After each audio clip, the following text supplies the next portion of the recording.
Plants. While it is not uncommon to see an insect eating a plant, sometimes the reverse is true, quite possibly more often than you think.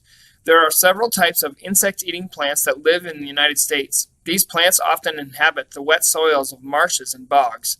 These soils lack nitrogen, which is an essential nutrient for plant growth. These plants derive nitrogen from insects after trapping and digesting them.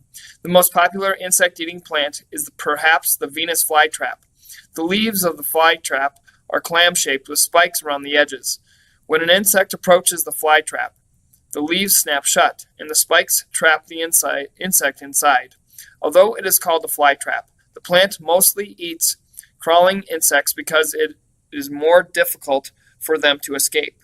The largest insect-eating plant is the pitcher plant. This plant gets its name from the leaves, shaped like pitchers, which collect rainwater.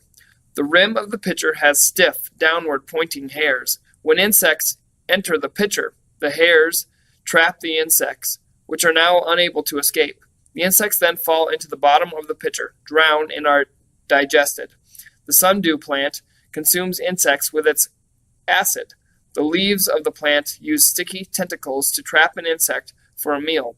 The Bladderwort Trap traps insects similarly to the Venus flytrap. The bladderwort is a water plant that has many small bladders, which have trapdoors and sensitive bristles. When an insect touches a bristle, the trapdoor pulls water and the insect inside the bladder before digesting it. Although these plants have an unorthodox method of gathering nutrients, they are truly fascinating specimens.